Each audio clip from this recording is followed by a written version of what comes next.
Hello, good evening. I just want to check if you can hear me okay. If you can, somebody can just stick a wee comment, a wee thumbs up in the chat box. Because I was having a few technical issues, but that's just the joys of technology, isn't it? So I think it looks like from my end it's working okay. Yeah, thank you, Alison, much appreciated. So let me just jump on and I'm going to share my screen with you. Here we go.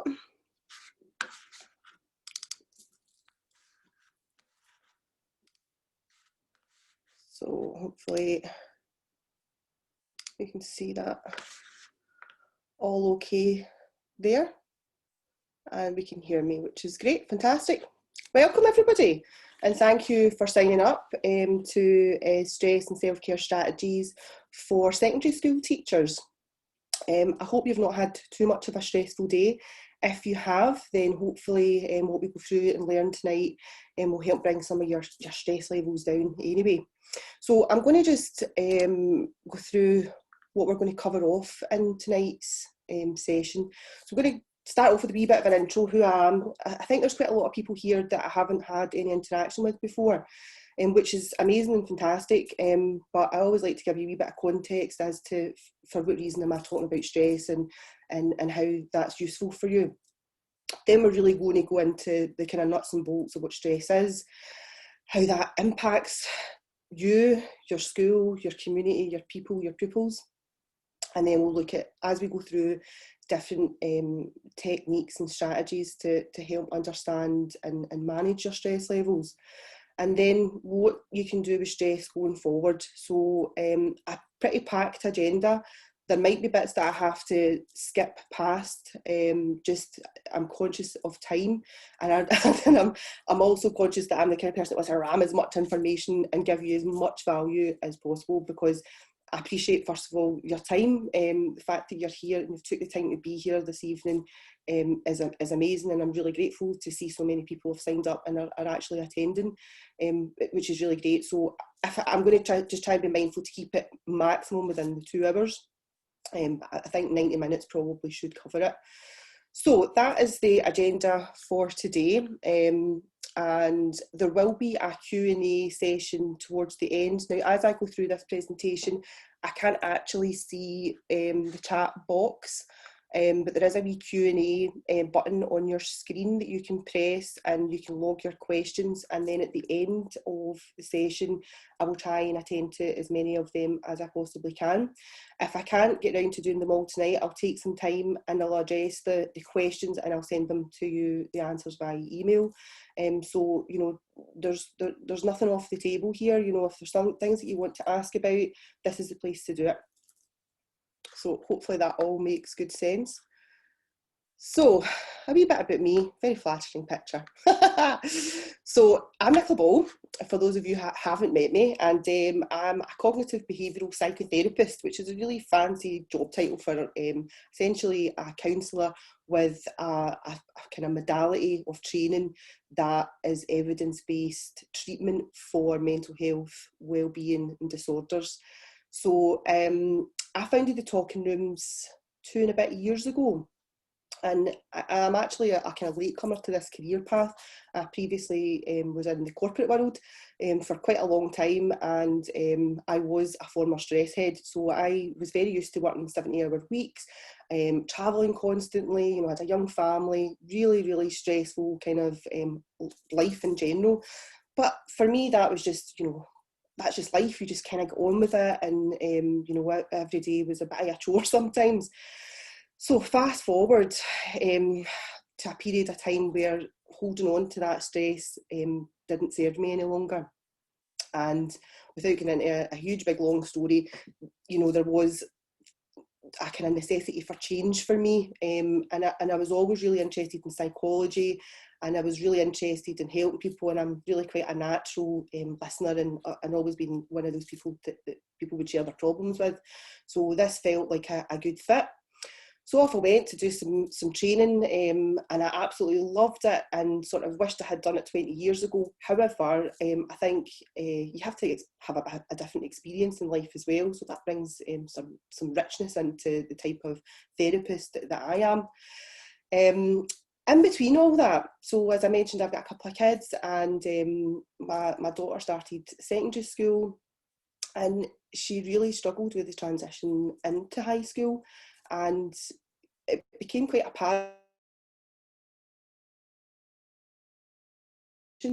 So, you know, at that point in time, CAMHS wasn't an option. There was such a long waiting list. I think it was 18 months at that point. I think it probably still is to this day, probably quite similar, probably worse now with COVID restrictions.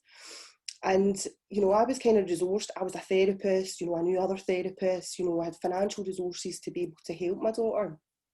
But it got me to thinking about all the other Mayas out there, the other children and young people that are experiencing this. And at the same time, the media was really awash with this kind of, you know, mental health crisis that we were facing. And I don't think they were sensationalising it, to be honest. I think the reality is there is a mental health crisis, and it's not just happening in schools, it's happening across the board. And the more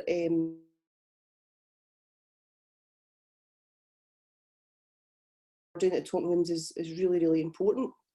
So what I wanted to do at that point was, well, how do I help? How do I assist? How do I you know, kind of improve young people's quality of life and their well-being, rather than, you know, them going on to these big, long, lengthy waiting lists. So I created a project called Bridging the Gap Project, and I tapped a lot of doors, and I found some schools that wanted to, you know, work with us. So what we wanted to do was really take like a bespoke model. What do you need in your school? What do your young people need? So some people just need like a solution focused session or two. Some people need long-term trauma work, and some people just need, you know, intervention and strategies and tools. You know, the common things like anxiety in classrooms, doing presentations, stress around exams, all that kind of stuff, but also, you know, the young people that have really struggled and, you know, ticking a lot of boxes for ACEs. They're presenting with symptoms of mental health issues and disorders, but not really always being attended to. So it was a real mix of, well, let's see what we need and let's see what we can do. And so we've been doing that for the last couple of years. So it started off with just me, and the team has grown. So I've got a clinic in East Kilbride in Glasgow, but what we do is we actually take the team and we go into schools for days at a time each week, and we work consistently serving young people from first to sixth year on a one-to-one basis, either in a counselling or a kind of CBT approach, depending on really what their needs are. So it's been a busy couple of years, I could tell you that, and but I've absolutely loved it, and so much learning in terms of what's really needed to help young people kind of navigate life. So we do lots of really good work, but one of the things that kind of got to me was when I was working with young people in schools was just the pace of school life and the pace of life for teachers. And also then what that's like for teachers, because what I was sort of observing as an outsider, so again, I don't have a teaching background, so I probably see things through quite a different lens. But what I was observing was, you know, young people disclosing, you know, really quite difficult emotions and difficult situations and difficult events, and quite traumatic things, and, you know, to their pastoral care or teachers or support staff. And then that is just kind of right, and then deal with that, and then off we go to teach a class. And I got to kind of asking, like, well, who supports teachers? Like, what happens there? And so far I haven't really found the answer to that, in terms of, you know, how do you deal with trauma and the kind of stress that's associated with the kind of traumatic disclosures that you're dealing with every single day in, day out. So for me as a therapist, as a clinician, you know, we are not just morally but ethically obligated to attend what's called clinical supervision for us. And what happens is the more young people or the more clients that you work with, the more of that intervention that you have to have, because it's about how does that work impact you. So it's not talking about your caseload or talking about the specifics, it's talking about how you're impacted by that work. And that's the human part of what you do and the human part of what I do. But you guys are, you know, so supportive of each other, you know, being able to kind of talk, I guess, like amongst yourselves about what has happened in that day or with a particular young person.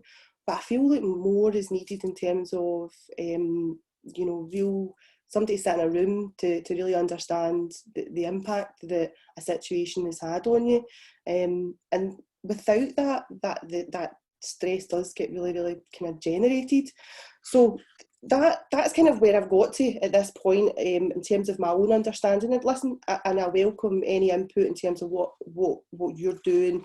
I know everybody's coming from a good place, but you know, it's really important that we kind of look after each other, and particularly teachers. You know, like your job is tough. It's not an easy job, and you know, to witness just the sheer pace of what you're doing and the sheer volume of what is being disclosed, it's just too much. And I don't know if that's always been the case, or it's just, I think young people now have a bit of more of a vocabulary to kind of communicate what's going on and what they need.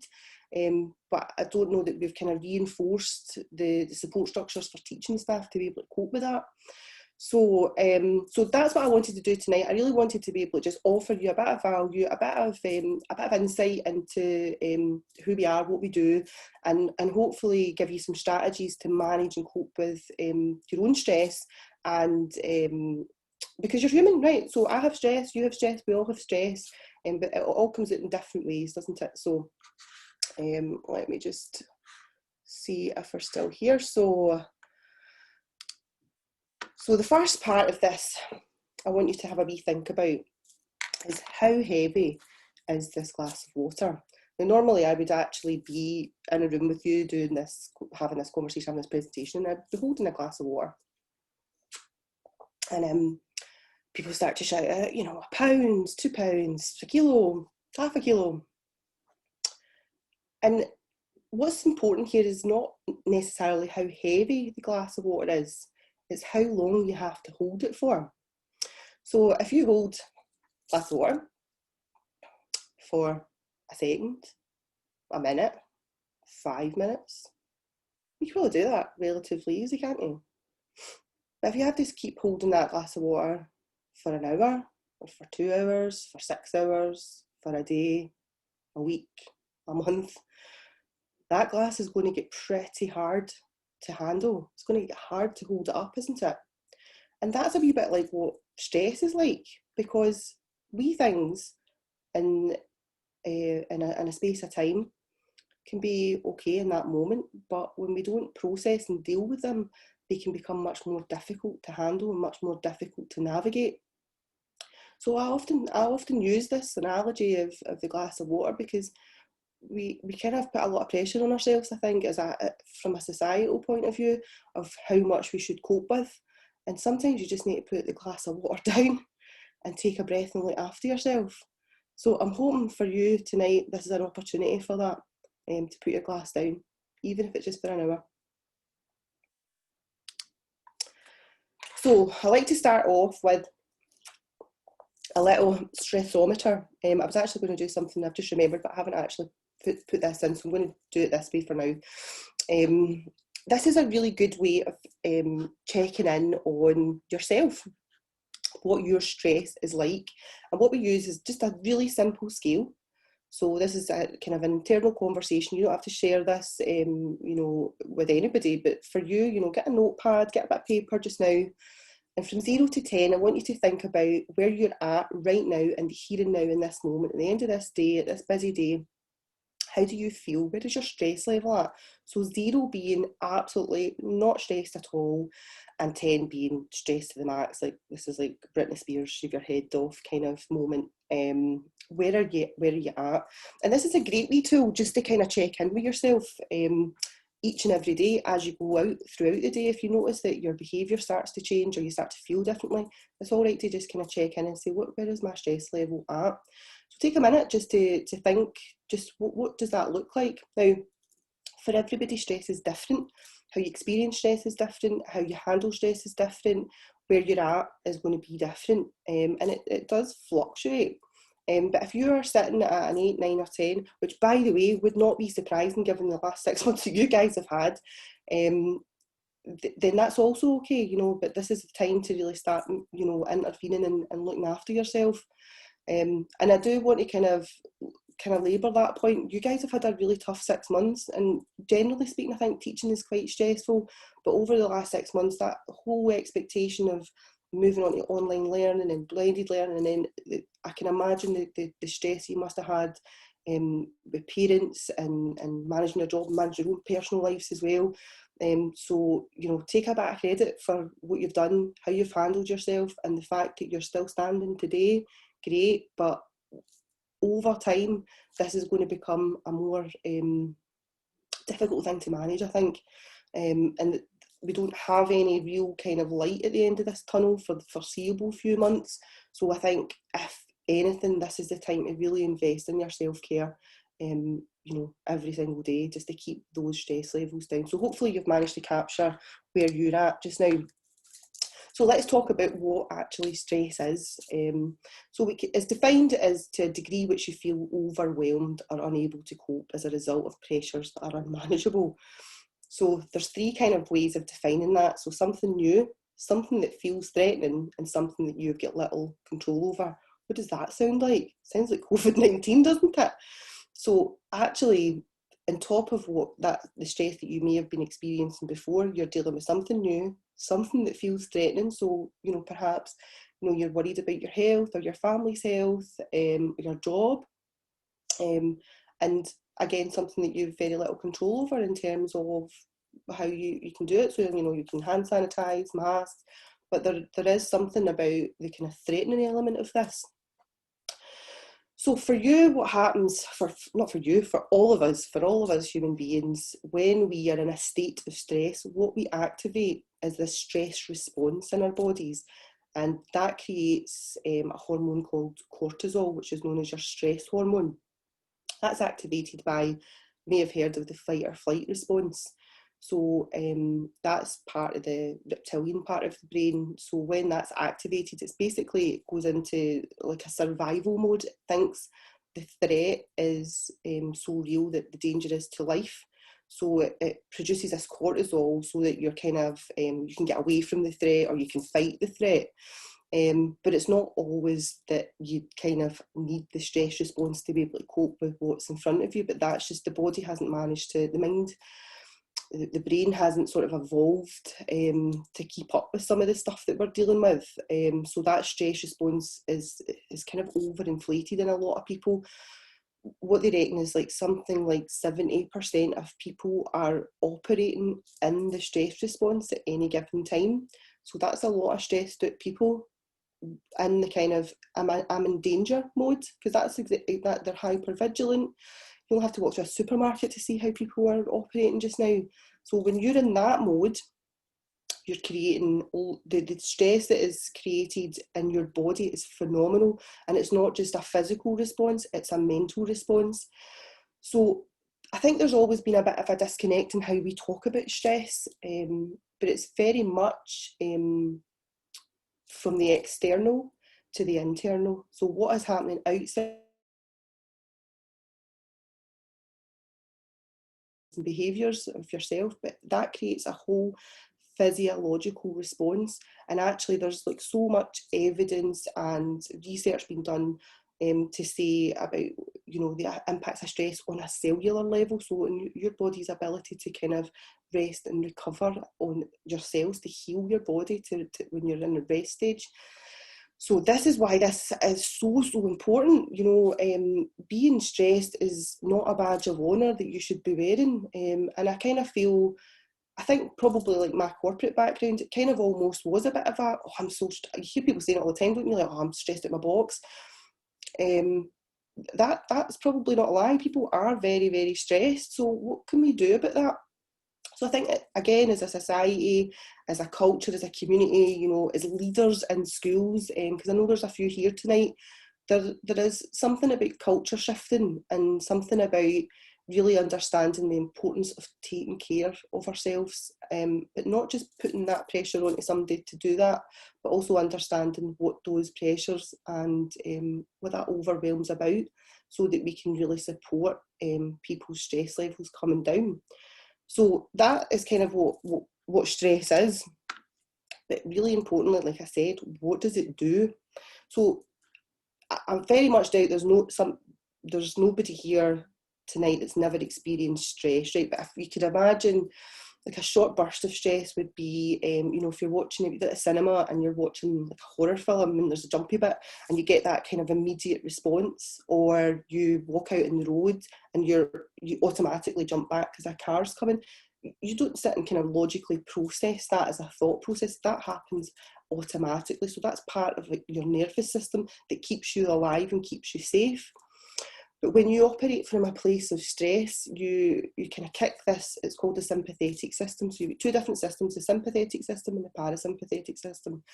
I call them stressed and relaxed because it's easier to remember. But the stressed system kind of operates in hypervigilancy. It operates in a way that it changes your breathing, your blood circulation, your organs, how they function, because you've got this cortisol pumping through your body all the time. When you do, and some of the strategies that you'll be learning tonight, when the body goes into the parasympathetic system and it goes into this relaxed mode, then the body can rest and it can recover. And this is crucial for your health, not just your mental health, your physical health.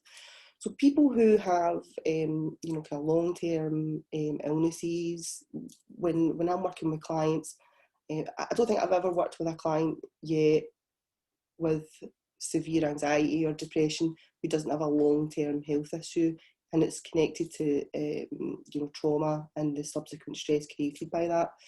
So this is really important work that I can't take credit for all this. There's been some amazing research done in terms of bringing these elements together to really understand what stress does and how it's not okay. It's okay in wee short bursts for our body, but not like long term, not living your life in that kind of high state of stress. So you might notice it where your heartbeat's a wee bit quicker, or you might feel like dizzy or sick, or there's a lot of kind of wanting to escape from situations as well. So it depends on where you're at, how often you might feel that. You might feel it as soon as you get up in the morning, you might feel it as the day progresses, you might just feel it when you're triggered in events. That's also very common. But the important part is whenever we're feeling stress is to be able to kickstart this parasympathetic system. So as soon as we become aware, we observe the stress, so we 0 to 10 it, and then we want to kickstart this system. So how do we do that as well? So that's what I'm going to teach you as we go through this. So as I've said, short-term effects of stress on the body. I think the one thing that people usually find where it starts is difficulty sleeping. So, that kind of restlessness at night. This is the one that impacts me the most, because everybody that knows me knows I'm an absolute sloth when it comes to sleeping. Absolutely, it's crucial to that rest and recovery. It's crucial for your brain to process the day. It's really, really important. Sleep. Then when you don't have enough sleep, the knock-on impact of that is that kind of fatigue and irritability. So you might find if you're stressed, you're kind of on the edge and maybe a bit short and a bit snappy with people. So you can cope with short-term stress, right? Life sometimes throws short-term stress at you, that we can cope with that, but it's when it goes on for longer periods of time that it starts to have long-term impacts on your actual physical health. So things like high blood pressure, heart disease, heart attacks, depression, anxiety attacks, skin problems, weight loss, gait. I mean, the list is actually endless in terms of what stress can cause. There's a great book that is actually, it's a bit kind of trauma informed. So if you've not heard of it before, it's called The Body Keeps the Score. And it's mind, brain, body, and the transformation of trauma. It's a really, really, really interesting read. Lots of case studies in terms of traumatic events and how these have impacted people. It's a really good read, particularly if you work with young people who have experienced ACEs. and, you know, or different traumas that are not covered in ACEs, like grief. It's really important to understand the kind of impact that has, not just in the short term, but in the long term. So I really recommend that as a good read. I'm not on any commission or anything like that. It's just a really good read. So I guess the point that I'm kind of trying to labour is that unattended, this could cause long-term problems for you. So, you know, tonight there is a serious message within this, you know, because I think there's like, he's a bit stressed, and there's almost, sometimes I find like a kind of poo-poo of it. But it's really crucial to your kind of health and your success going forward, not just, you know, in your career, but navigating your life. So looking after your stress needs to become a priority for you if you want to really take care of yourself. So that, I think I mentioned in the original invitation to this event, you know, self-care isn't, you know, bubble baths and massages. And I think a lot of people think that, and listen, I love a bubble bath and a massage, but it's actually kind of almost even more basic than that. But it's about taking time to connect to yourself, to understand where you're at in that present moment, and understand where your stress levels are at. So one of the first things to go when we're stressed is our breathing, believe it or not. So we kind of forget how to breathe, and we also, because it's happening automatically, so we're not really kind of aware of our breath, and we're not necessarily not really thinking about it. When you're in that kind of stress mode, also you kind of go into more of a hunched position. So it's almost like you're kind of going into a kind of protective factor for yourself. So that sort of squashes the insides, where your lung capacity can't expand properly. So a really, really quick and easy strategy for if you sort of checking in with yourself during the day, and you know you've got a kind of 7 or 8, 5, 6, whatever that is on your stress level, what can I do? I've got 1 minute, like you can breathe, that's what you can do. So there's loads of different breathing techniques out there, and there's a fantastic guy called Wim Hof, who is the Iceman. Look up some of his videos on YouTube. But he has done a lot of work and a lot of research into the importance of the breath, and how the breath and the mind combined can combat illness and disease, and he can swim in ice like unrestricted for unlimited amounts of time. So he's a good watch actually.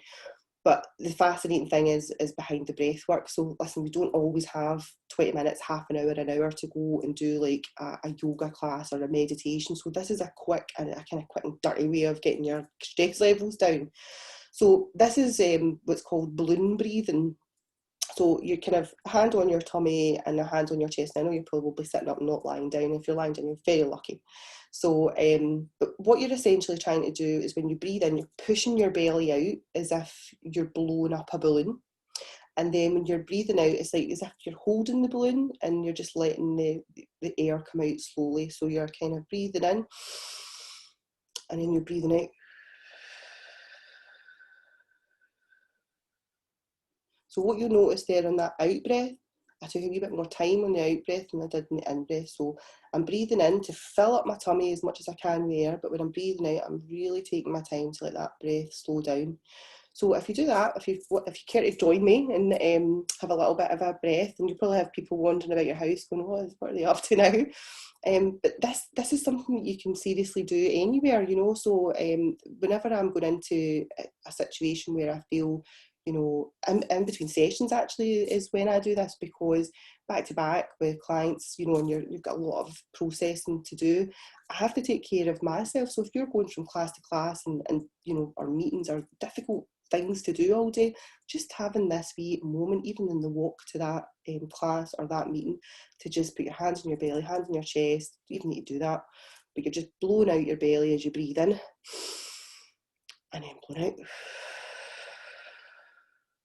Now what you'll notice is that your shoulders come down a wee bit as you're doing that. So you start to notice there's carry stress in our body, and I'm going to give us an exercise for that as we go through this.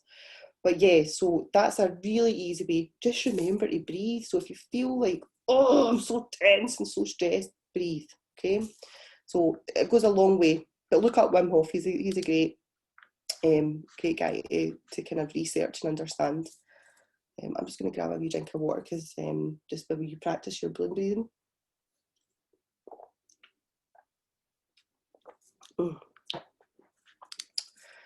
So let's look at the top causes of stress. I broke them down into kind of work stress, life stress, and psychological stress. And I'm going to go into each of these in a wee bit more detail.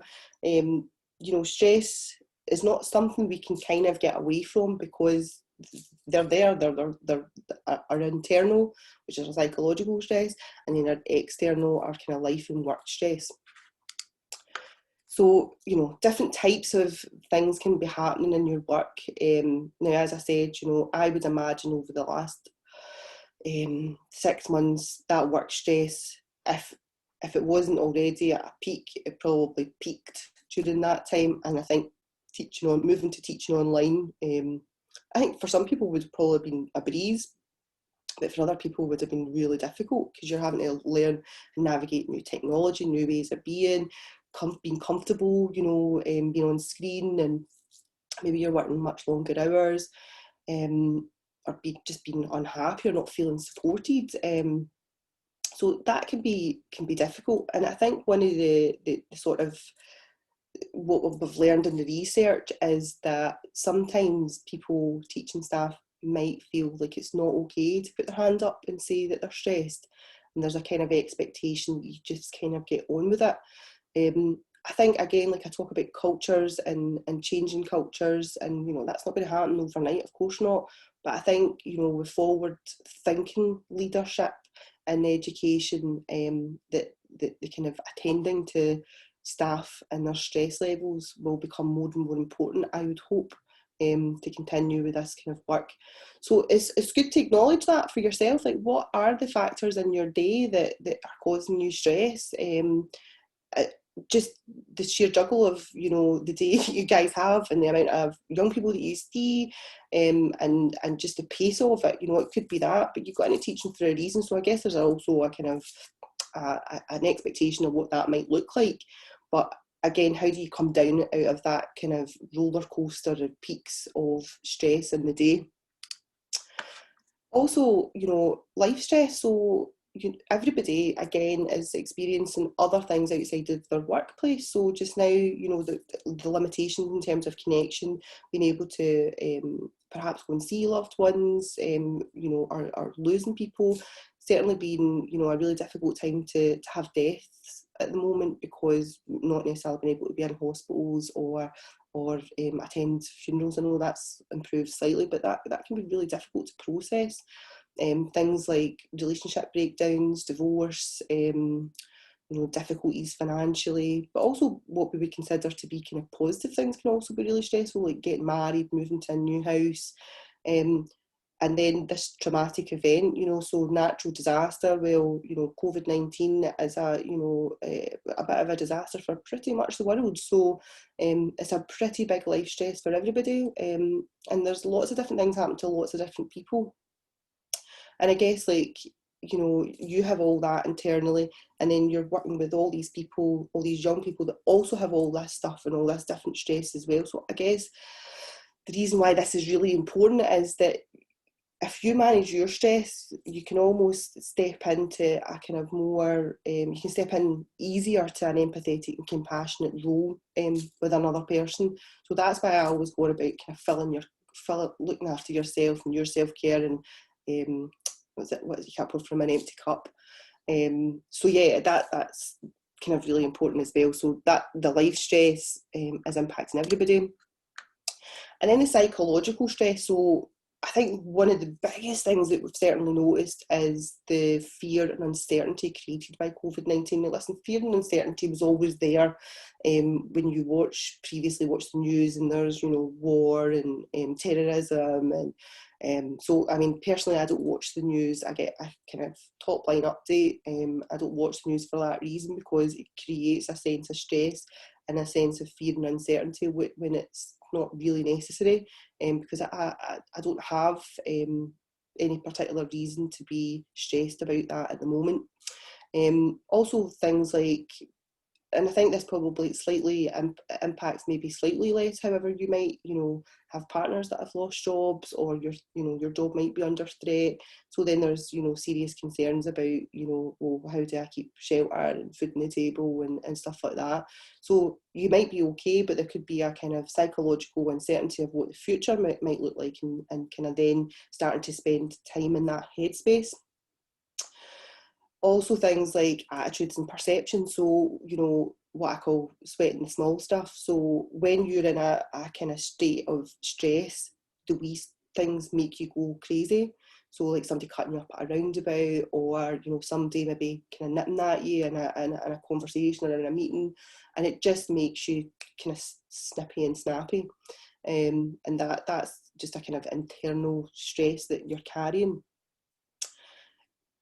Something I think is really important is right? So your stress levels will differ. Everybody is different. So, in terms of how people respond to different situations, and that all comes down to this kind of biopsychosocial model, and how we kind of arrive in the world, the experiences we've had in the world. So that for some people that makes people really resilient and can cope with a lot of different pressures, but equally so, for another person that is, like they're getting chased by the tiger levels of stress, they're in serious distress. So I think it's important to acknowledge the kind of non-judgmental part of this, to how other people's stress is, because you're not experiencing what they're experiencing. So for some people the major things might just be bumps in the road. For others, but I think we always have to be aware and a wee bit compassionate that people are always hopefully growing and learning, if they're supported. So lots of different kind of factors there in terms of how stress can arrive in your life. And I think, I don't know if there's been another time in our lifetime, certainly, I think all three of those are big stress factors for most people just now. So a lot of psychological stress, a lot of life stress, a lot of work stress. So again, taking care of yourself, I don't think it's ever been more important. So as I said, I'm a CBT therapist, and just in terms of, if you're not familiar with cognitive behavioural therapy, I don't expect you to be, but again, I'm mindful of kind of keeping on track and time, because I could talk about this for the rest of the night. But the kind of premise of CBT is that everything is interconnected and interlinked. So how we feel and how we think, what thoughts we think, ultimately impacts our behaviour. So how we feel, if we're feeling stressed, might generate more thoughts that continue the behaviours of, or the feelings of stress, but can also start to change our behaviours in terms of how we navigate life and how we feel about life as well. So so kind of negative thoughts, upset feelings, unhelpful behaviours. I'm going into a wee bit more detail about that, but that's a kind of very, very top line of the CBT model of stress. So an example of that might be, for you, or for anybody really, but you're criticised at work, and the thought might be, which this is actually kind of like a deep-rooted belief, but the thought might be, well, I'm not good enough then. So that might be your first, you might jump into what's called a negative automatic thought. Excuse me, pardon me. And that as soon as you think that, doesn't feel very good, does it? So what kind of feelings does that then create? What emotions does that stir up in you? It's kind of feelings of like worthlessness, and it can also create an anxiety. Well, I'm not good enough, and we've been criticised at work.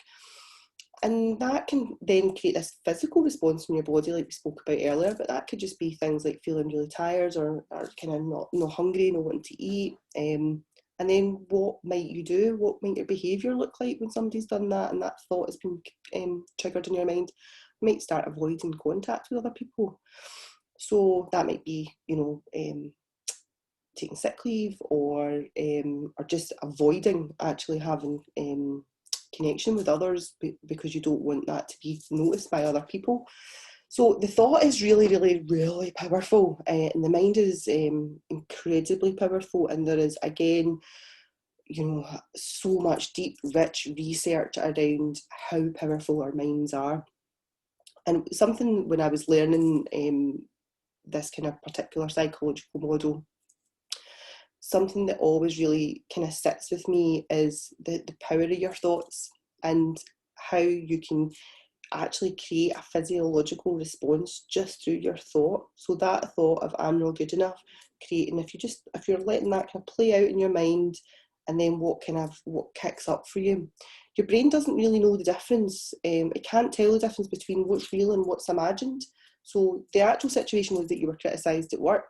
It's not that you're not good enough in your job, but the mind will take us down big dark rabbit holes of places that are not great, and then the body will react in a way that will try and find a way to cope with feeling like that. So usually it'll either avoid it, overcompensate, or just kind of surrender to the thought. It's really deep, rich, interesting work, and part of when you're training as a therapist, you have to go really deep into this stuff in your own kind of personal stuff, which is a lovely but very emotional journey. But it just shows you how quickly we can be kind of flipped into different situations or different moods or different behaviours just based on what the external events are. So what I want to do is, let me just have a wee look. I've got a wee, what's called here, a progressive muscle relaxation. So when we talk about stress, so we've spoke about like kind of, first of all, becoming aware of it, giving it a rating, understanding where you're at in the stress level, remembering to breathe, blowing breathing.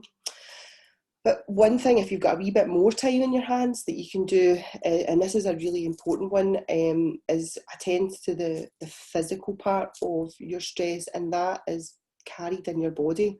So if you notice, so for example, if I'm really stressed, what I notice is my neck and across my shoulders are absolutely like solids, like they're painful. And people carry stress in their body. There's no ifs or buts about that. So this kind of relaxation meditation is really essentially about identifying where you carry your stress, and it's a really nice relaxation, and I would invite you, if you feel comfortable at this point, to get yourself a comfy position, because this is a nice wee 5 minutes that we're just going to spend really just in a place of relaxation. So the idea behind this is we go through each part of the body, and I'm going to talk, this is a guided relaxation, so I'm going to talk you through each one. But what we're going to do is basically get a muscle group, and we're going to tense it up, and we're going to hold it for a few seconds, and then we're going to relax it. So then you'll start to notice, oh, that feels nice, or that feels different.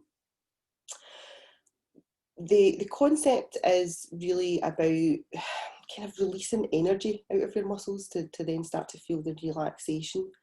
So if you have any kind of pain or any kind of particular issues with your back or your muscles, maybe don't go in so tight on the squeezing. Just do what feels comfortable, right? I don't want you to be in pain when you're doing the squeezing. I want you to enjoy this, and I want you to feel relaxed.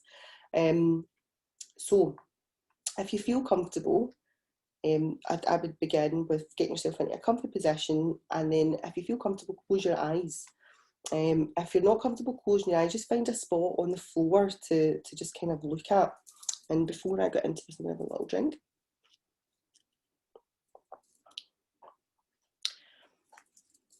Okay, so if you just begin by taking a deep breath, and just notice the feeling of the breath in the lungs, and just hold that briefly for a few seconds, and just release the breath and let the tension leave your body. Take another breath in, hold it, and again, slowly release the air. I'm going to take another breath in, nice and slowly now. I'm going to fill our lungs. I'm going to slowly release the breath. And we're going to imagine all the feeling of tension leaving our body. So I want you to bring your attention firstly to your feet. And I want you to begin to tense your feet by curling your toes and the arch of your foot, and hold on to this tension and notice what it feels like. And we're going to hold that for 5, 4, 3, 2, 1, and just relax your feet, release the tension, and just notice the feeling of relaxation in that and your feet. And then we're going to focus our attention onto the lower leg. So what you want to do is tense the muscles in your calves and hold them as tightly as you possibly can. I want you to notice the feeling, the tension. We're going to hold that for 5, 4, 3, 2, 1, and just release the tension in your lower leg. And again, just notice the feeling of relaxation. Just remember, as we're doing this, don't stop breathing, keep breathing. Sometimes we forget to breathe when we're holding the muscle in. Just take some nice breaths in. So the next set of muscles is in your upper leg, in your pelvis. So I want you to do this by squeezing your thighs really tightly together. I want you to feel the tightness here, the tenseness of that. I'm going to hold that for 5, 4, 3, 2, 1, and relax. Let that go. Feel the relaxation in those muscles. Now that those muscles hold lots of tension. And bring your attention into your stomach and your chest.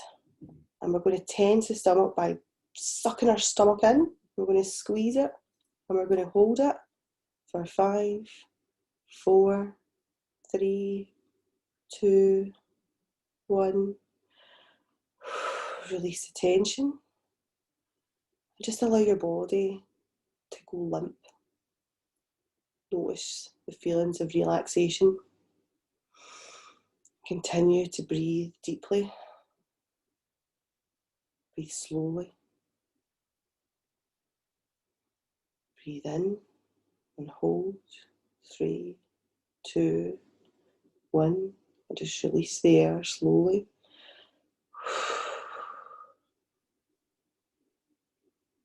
Next, we want to tense the muscles in the back by bringing your shoulders behind you. And you're going to squeeze your 2 shoulder blades together and you're going to hold them really tightly.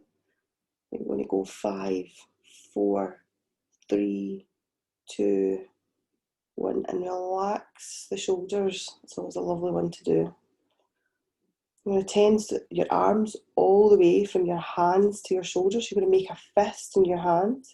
You're going to squeeze all the way up in your arm. You're going to hold that. So you can do this with both your hands at the same time. You're going to do 5, 4, 3, 2, 1, and relax.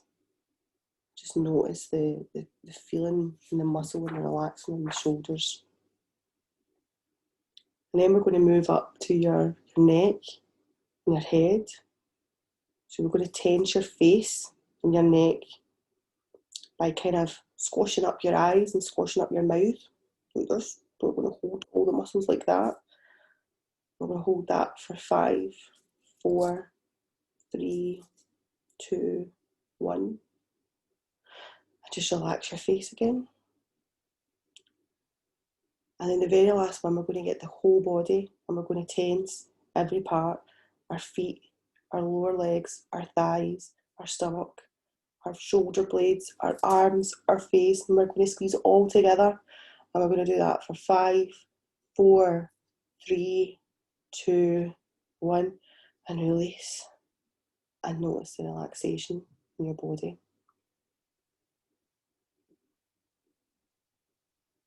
Just adjust yourself.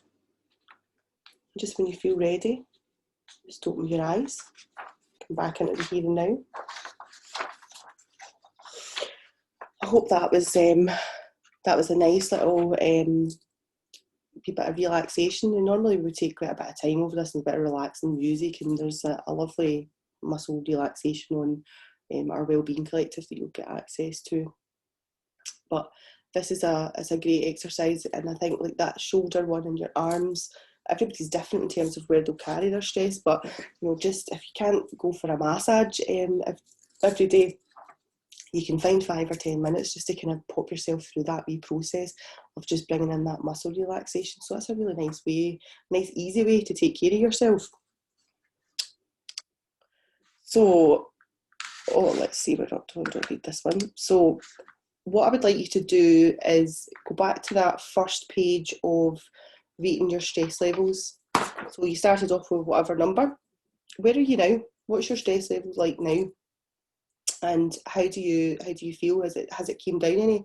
So what we've done is we've rated, we've looked at the breath, done a wee bit of understanding of what stress is, and then this progressive muscle relaxation. So actually, has this had any impact on your stress levels right now? Be good to know.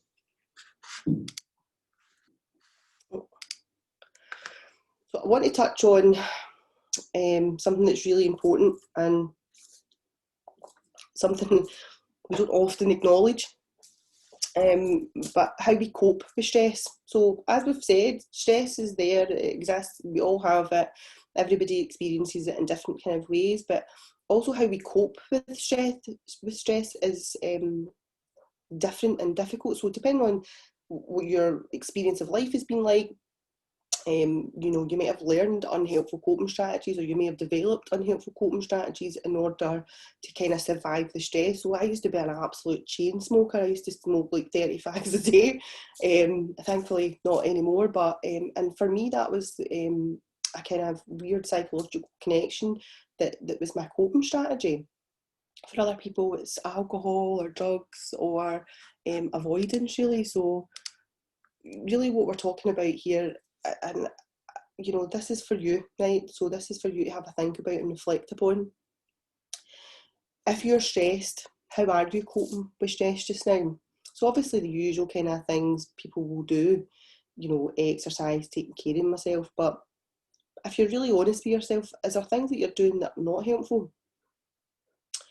And the reason that I ask that is, see, in the short term, sometimes that's all right, and there won't be much comeback essentially from having an unhelpful coping strategy. So for example, if you are a substance misuser, so if you are drinking a bottle of wine and you come home every night, and I'm not slagging the wine, I love a wine as well, but if that's just to kind of bring you kind of down from the day, what is that going to look like in the future?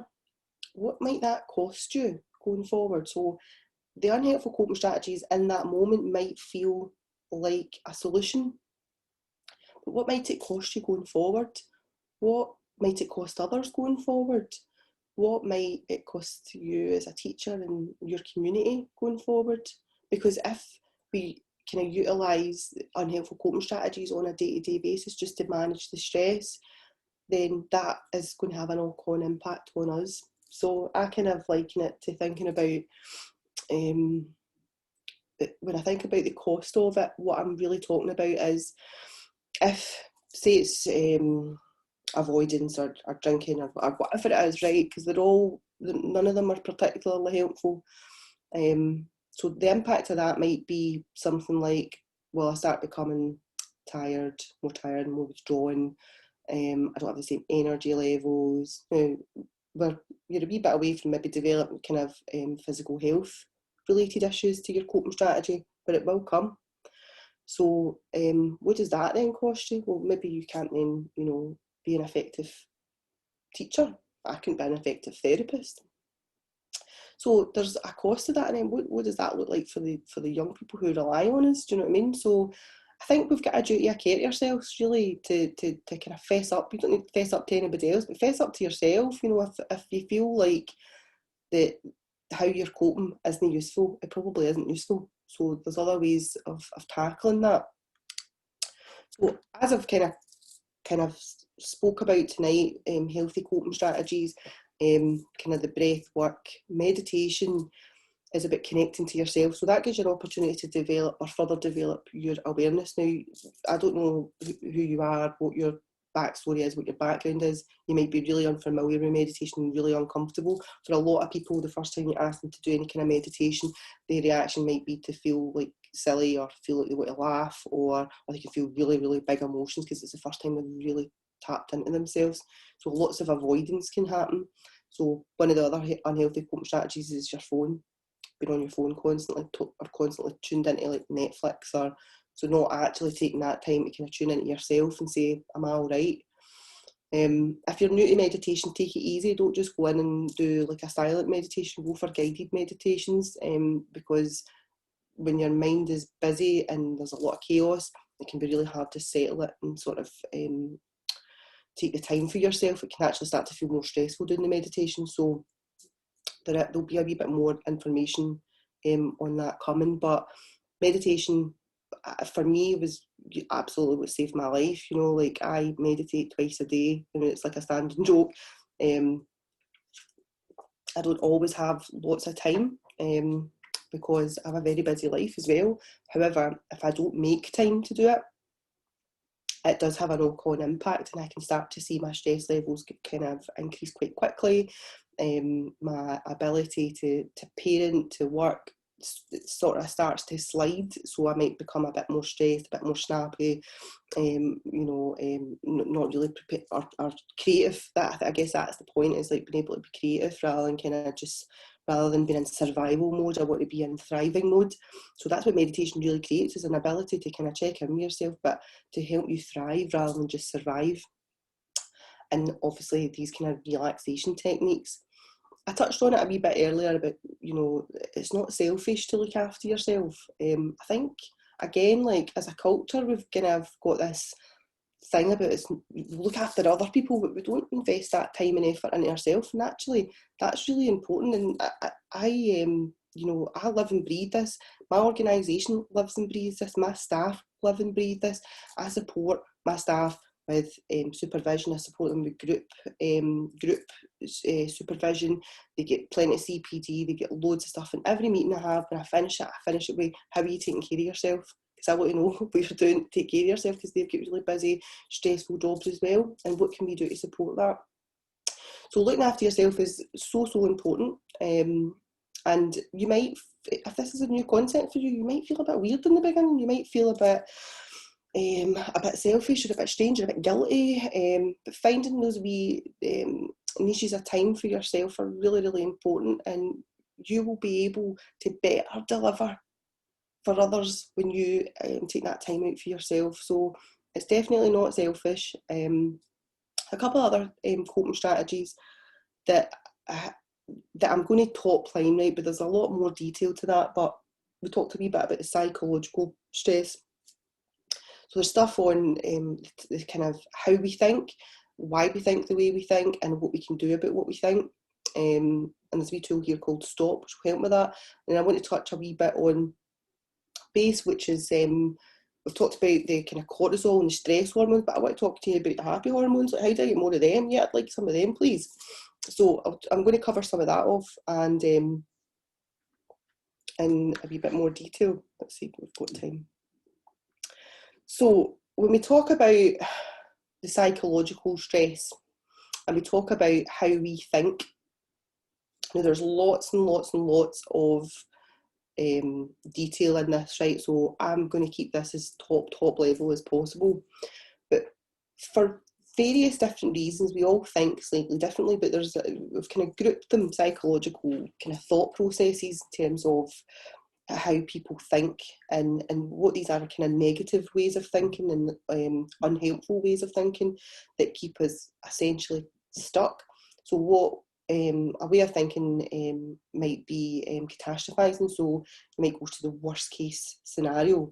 A lot of that's happening just now, particularly with what is going on in the world. So I'm noticing, certainly as a clinician, a lot of catastrophizing and worst case scenario planning. So that's what's called hypothetical thinking. And we always want to come back into the here and now, right? What are we dealing with right now? Because that's what we should be spending our time thinking about. Because remember what I said, the brain doesn't know the difference between what you're thinking about and what's really happening. So it's reacting as if it's really happening.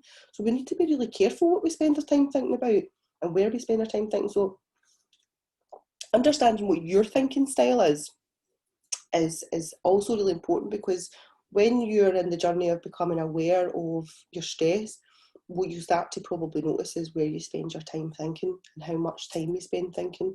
So there's lots of different, I think there's 12 kind of different labels, if you like, around thinking styles. certainly more information available on that, but it's really good to get a grasp of that on a personal level, because it helps you catch it and it helps you stop it in its tracks, because you have 70,000 thoughts a day, generally speaking, right? And I think 90% of them are the same thoughts over and over each day. You're having the same very similar types of thoughts. So if you're having really unhelpful thoughts kind of all day, every day, and 90% of them are the same thoughts, and it's one of these kind of thinking styles, then that kind of starts to become a wee bit hardwired, and it starts to become like who you are. It starts to become your personality. But the good thing about that is we know through neuroplasticity, which is kind of the rewiring of the brain, with consistency and a consistent approach, you can change how you think. So you might have been thinking like this for a long time, and that's all right, because nobody teaches you how to think. You just kind of learn it, and it's not always a good way of being. So this is a key piece of work in terms of your own development. If that's something that you kind of want to know a wee bit more about yourself, there is hope, is always what I say, because just because you think that way just now doesn't mean that it's going to be like that forever. But 70,000 thoughts is a lot of thoughts to have each day, particularly if you're in a kind of quite a negative or unhelpful way of viewing the world, because your body's reacting to that. So sometimes we're creating an internal stress when the external stress doesn't actually exist. And an example of this would be in terms of how we look at our thinking would be, are we thinking facts or are we thinking opinions? So normally, again, when I'm in a face-to-face environment, I won't bring out an actual clown, but I'll bring out a clown, and people have quite strong reactions. Clowns or birds tend to be quite strong reactions to how they feel about it. So, for example, I'll ask people, well, what would you say about this clown? Well, he's got a red nose, he's got green eyes, he's got red lips. Right, so they're all facts, aren't they, right? So that's good, right? I can work with that. He's scary. Well, that's an opinion. Or he looks fun, or he looks like a madman or a murderer. So they're all opinion based, right? So opinions are your personal viewpoint, and they're arguable. So when you're really looking at thoughts, what you're kind of wanting to be is almost like the judge and jury of the thought. It's like, if this was a court case, what would the facts be? What do you actually know for a fact? And is this an opinion? So that's what we call thought challenging. So we're really starting to get into the kind of internal dialogue that you have for yourself and start to be able to challenge your thoughts. But the first point of this is just becoming aware of where you spend your time and how you spend, what you're spending it thinking about. So for me, I guess like what I would hope you would take from this is there is you can have a different response between what happens to you and how you respond to it. If you take that wee bit of a moment to kind of understand your own psychology and understand what might be going on for you, and really taking care of your stress in the same breath as well. So this is a wee tool called Stop. So again, if you can clock that your stress levels are going up, then just pause for a minute, take a breath. So just do a wee bit of that balloon beating, and then start to observe. What are the feelings what are the thoughts that are going on just now? Where is your focus being attended to? What are you reacting to? Is there physical reactions happening in your body? I want you to just become aware, but also like not react to it, but actually just be in it and just observe it. What's that like? Because the minute you do that, it takes all the power out of it. And then put things into perspective. So, sometimes, just because it's there doesn't mean it's true, right? So just because you think it doesn't make it true. What's the bigger picture? Is it fact or opinion? So lots of different things that you can pull back to sort of look at what you're thinking about to challenge it. One of the biggest impacts is that we kind of disturb ourselves a lot, because of how we think and what we think other people think of us. And I would say it's none of your business what other people think of you. But we're humans and we kind of care about that stuff sometimes. But if we spend a lot of time doing that, then we never really get to a point of really achieving anything for ourselves. We're always just running about pleasing others and maybe not being authentically ourselves. So pull back and observe what's really going on, and then practice. So this is the key, right? So tonight is lovely, I'm so glad you're here, but stuff you've learned, do it and do it more often. So the more that you do these things, the more entrenched that kind of that neural link will become. So what you do just now might be kind of hardwired, and as you go through to learn, develop something new, you'll learn, but the more you revisit it, that's where it stays and becomes part of your memory and becomes part of kind of who you are.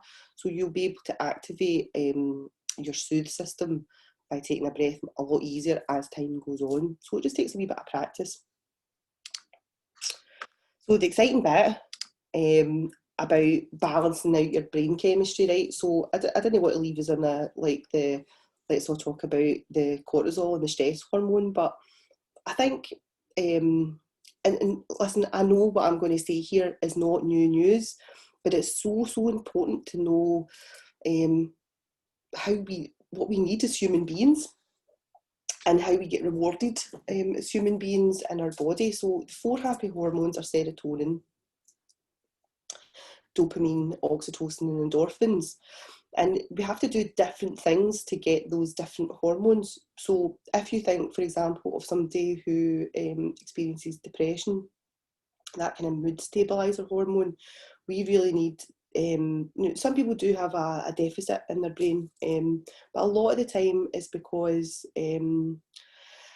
the kind of feelings of depression, of hopelessness and helplessness, have really came from, really horrible situations in their life, and their purpose is gone. Their ability to sort of feel worth on the planet has gone. So it can be really difficult to get people motivated again. But once you get people motivated, one foot out the bed and into the next part, and when you start having purposeful activity, then that serotonin starts getting created. If you have a sense of achievement, that's when you get your kind of dopamine reward. The one that I think a lot of people have struggled with over the last 6 months is the oxytocin, which is the kind of love hormone, is the connecting with others. And it's a really important part of who we are as well. As humans, we need all 4 of these hormones, and doing exercise to kind of release your endorphins makes you feel good. Also, and this is a wee bit underrated, but having a bit of fun, like the way kids are, and the way they play and they have fun, like they've got these hormones just pumping through them.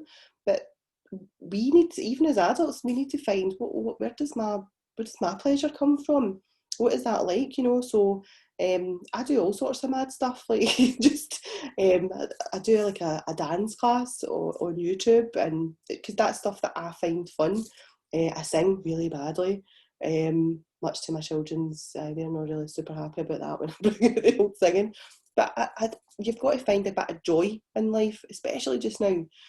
So figure out where your kind of pleasure buttons are and what makes things feel good for you.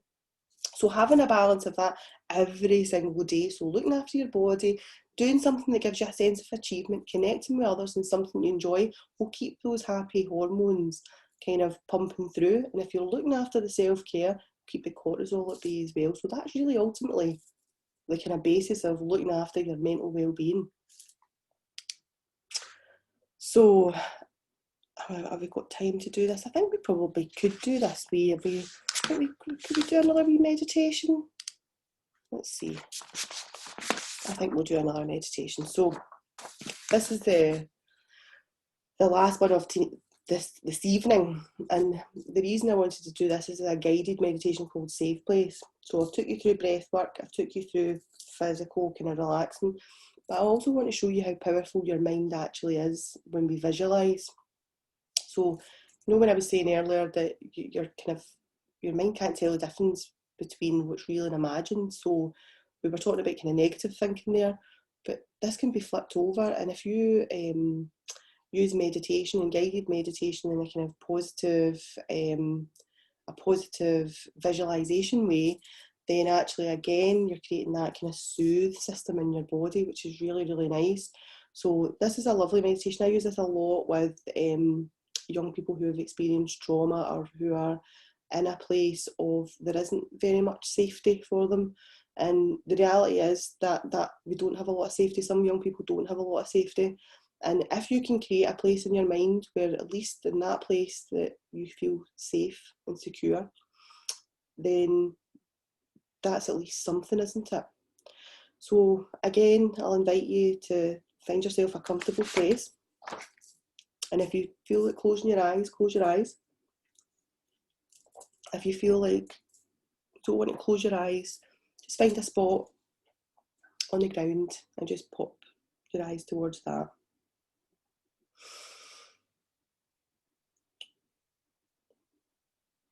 So just take a couple of minutes just to centre your breathing. Keeping your eyes closed and just become aware of any tension in your body. And just release that tension with every out breath.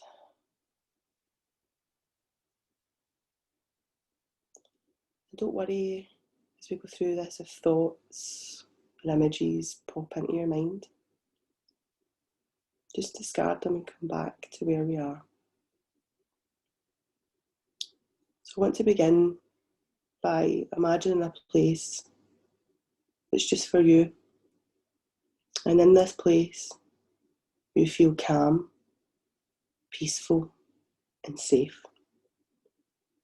It might be a place you've been to before, or somewhere you've dreamed about going to, somewhere you've seen a picture of, or just a peaceful place you can create in your mind's eye. A place that feels calm, peaceful, and safe. And as you arrive in this place, I want you to look around. Notice the colours. Notice the shapes. What else do you notice in this place that is calm, peaceful, and safe?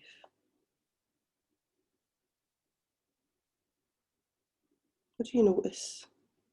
Do you hear? What sounds are around you? Or perhaps it's just silent? Are the sounds far away?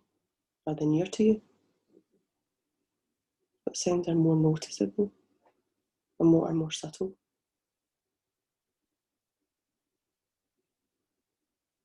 And start to notice anything that you can smell, anything familiar, anything different in this place that's calm, peaceful, and safe.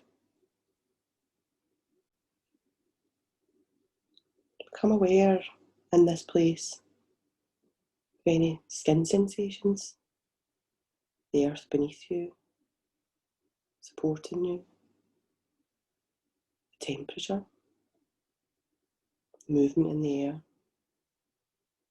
anything else that you can touch in this place that's calm, peaceful, and safe. And just notice the pleasant physical sensations in your body whilst you enjoy this place that is yours, this place that's calm, peaceful, and safe. You might want to give this place a name, whether it's one word or a phrase that you can use to bring that image back any time you need to. You can choose to linger here for a while, just enjoying the peacefulness and serenity. You can leave whenever you want to, just by opening your eyes.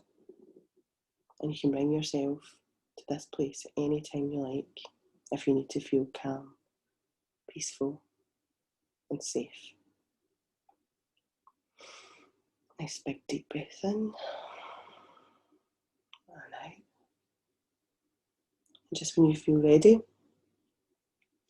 just open your eyes and bring yourself into the here and now.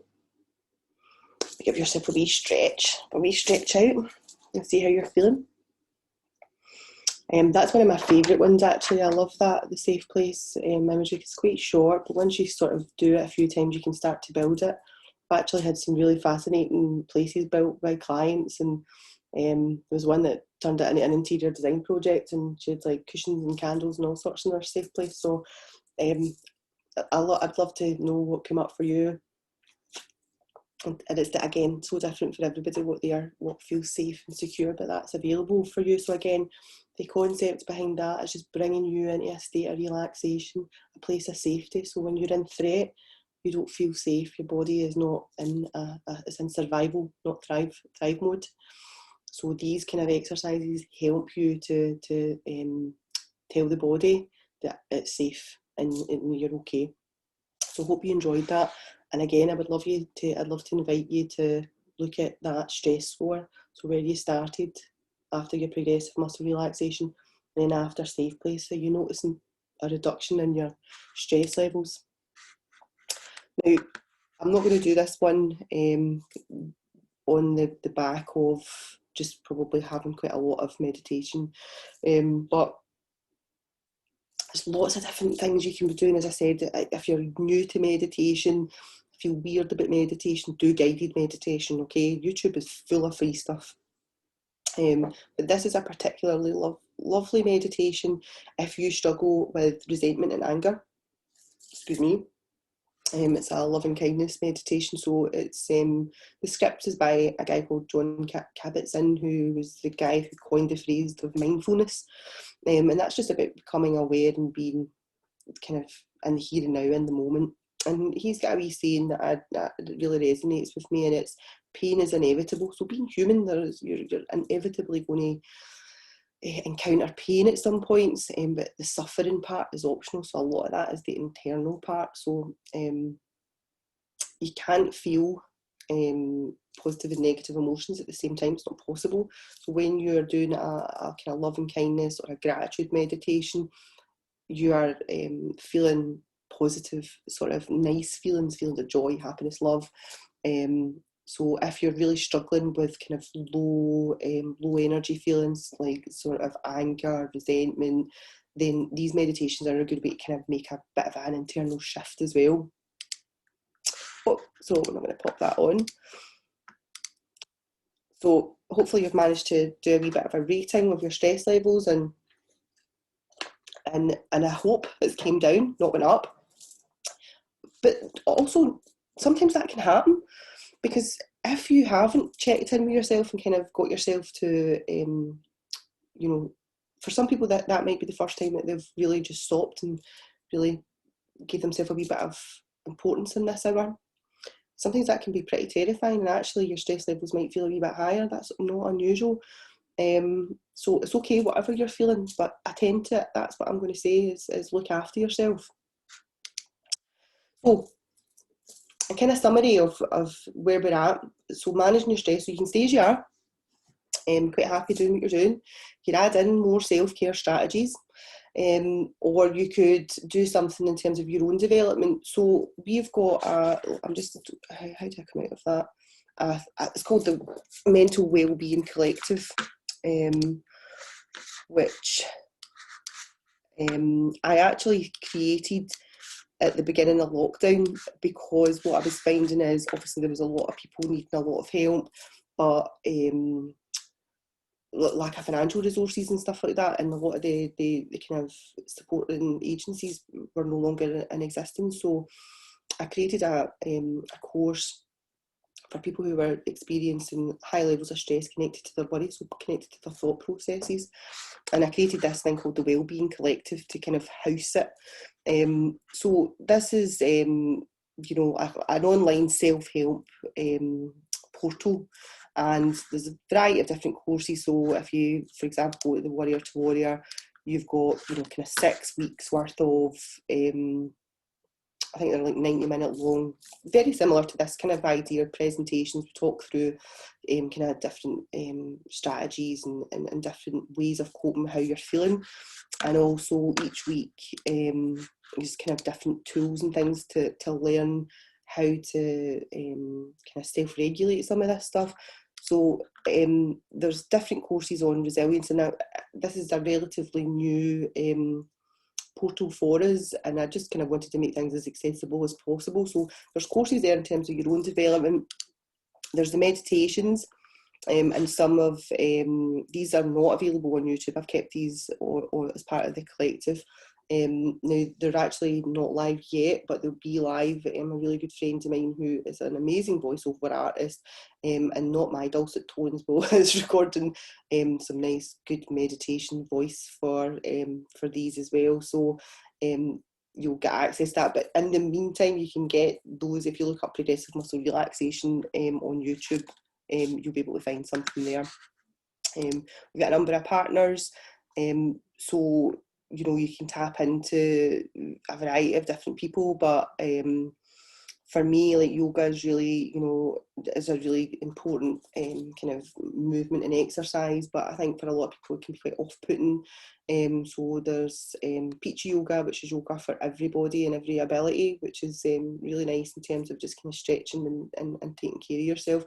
And there's a variety of different people here in terms of different sort of strands of looking after your mental health and mental well-being. So Gerard Neal, he's a fantastic guy, really well versed on stress control and kind of different techniques for that. He invests a lot of time in his own training.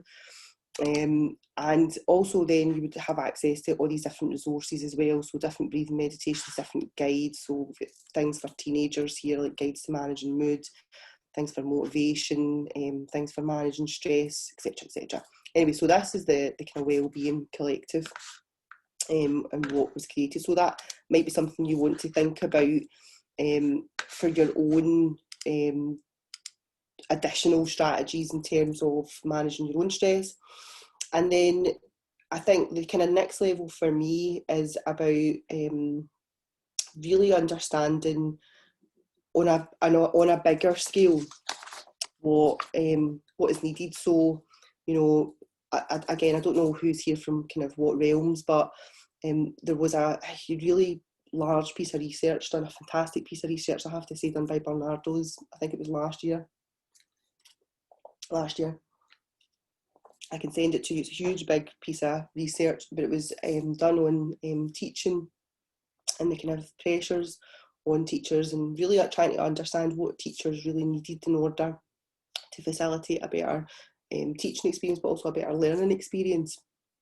And the Scottish Government pledged to take steps in this as well. So what the recognition is that the kind of adverse childhood experiences that are arriving into schools every day have an impact on staff. So the government have said, right, we recognise that, we're going to do something about it because it impacts the workforce. So what I wanted to do was really understand how could I do something that would be useful or helpful for the teaching community. So what we've came up with, based on the kind of evidence that's came out of this Barnardo study, was really to look at how do we offer another level of stress support for teaching staff. And here we go. I've come up with BYOB. Now, look, it's not this kind of bottle, I'm afraid, right? No. But it's a kind of initiative by people like me. So it's not therapy, but it's a confidential initiative just for teaching professionals to talk about the things that bother you. So bringing your own bother and not bottling it up. Because as we've kind of seen there, you know, all the way through, how important it is not to carry this about with us, this kind of stress and strain. So what this kind of looks like is a monthly one-to-one with somebody like me, one of my team, and it's a structured confidential service. So what the big thing for me was in the research was people not wanting to put their hand up and say they weren't okay, and also fear of the kind of the consequences of that, what that would look like for their career, would it impact their, you know, promotability, and that, you know, in my mind, obviously that's not all right, but I think it's important that services like this to support teachers have an external confidential kind of root and source, because then what you're bringing is totally confidential, so you can talk openly and honestly about the impacts of your work on you. So this is what we've basically created to support staff, and what we kind of measure, and there's a kind of clinical structure to this as well, that we measure your stress. at the beginning and at the end. So you have a monthly meeting, you tap into that, with the idea being that you learn different kind of strategies to manage your stress. So BYOB, yeah, don't bring your own bother. And we are also looking at creating sort of a facilitated group. So like another Nicola would come in to your school and perhaps facilitate things that are bothering, because collectively people are usually bothered by quite similar things. Now that can work really well, but it can also throw up its own challenges when you've got a particular internal bother that doesn't feel right in a group environment. So I think we're going to be rolling this out. We have already tested it in other education establishments, but it's something that I want to kind of bring to a wider community, and somebody will kind of talk to you about that a wee bit more. But before we just finish up here, I touched on it a wee bit earlier, but just to kind of let you know, this is what we do. It's counselling and CBT in schools for 11 plus, so we are aimed at working one-to-one in group with secondary school young people. We also look at family and crisis interventions. So sometimes young people are presenting with difficulties at home that are actually, they're not traumatic, but there's been a breakdown in communication, so we can help facilitate those conversations in a very different way for parents that are not used to, being in a non-judgmental kind of environment. That's some of the feedback that we're getting, because we're very different to kind of social work, and they don't feel scrutinised in that way. So it's about kind of helping empower parents to be better and to help their young people. Other levels of things that we've done is understanding attendance issues versus attainment. So you might have young people that are not attending school because their anxiety is such a way that they can't actually get to school. So we've worked with young people to kind of work on a hierarchy to get them through the process, so being able to tolerate their anxiety in this bit and then this bit and building upon that. And we actually recently, I won't labour this too much, but we've done some really good work with number of young people who were not attending school because of anxiety and how they were feeling, and they weren't performing in class. They were very rarely managing to sit still in class, and they weren't able therefore to kind of get to the real true achievement and their abilities. But once that work had been done, we actually had a meeting last week about a particular young person who hadn't managed to, I don't think, pass anything since they started secondary school in third year now. And this week they had scores of 85%, 90%, and the feeling of self-confidence and worth that young person is experiencing was just phenomenal, because we managed to work through what the issues were and give them back their chance to kind of really achieve and be who they can be in their life. So this work for me is crucial, and I intend to very much be continuing on this path of offering and developing this service for schools like you and for teachers. We also do group work, so I'm always trying to think about how do we get around budget issues, because that's always going to be an issue. Finance is always difficult, but a lot of the time some young people are what we call kind of mild to moderate, so actually group work can be really, really effective. So if you take a group of first years, and we've developed this course on resilience, it's kind of 3-tiered, but actually just teaching them about this stuff, about how you think, and you have 70,000 thoughts a day, and they're like, oh really, wow, and helping them get a bit of agency in their own behaviour. We've seen huge big changes from first years to 6 years, but really the really young people that works really, really well in the group work.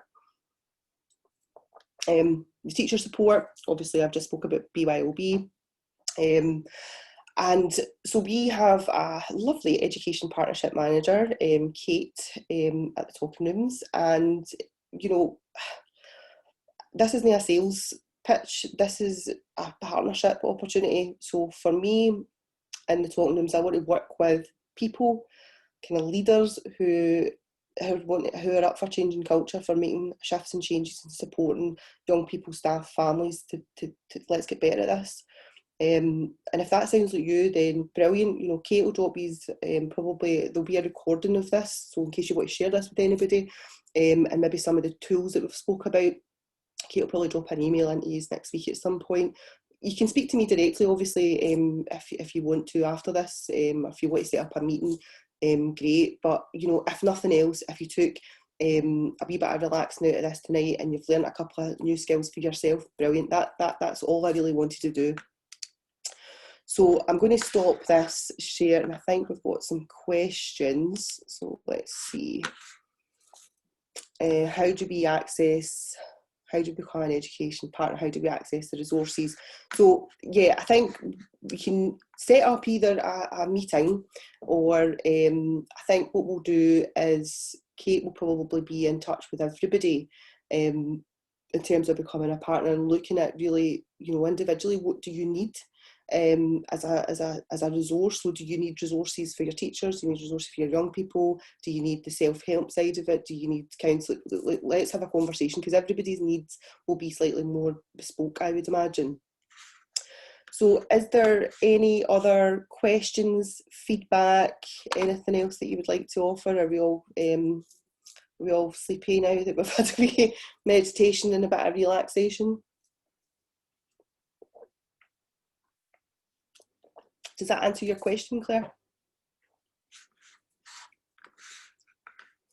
Oh, fabulous, thank you.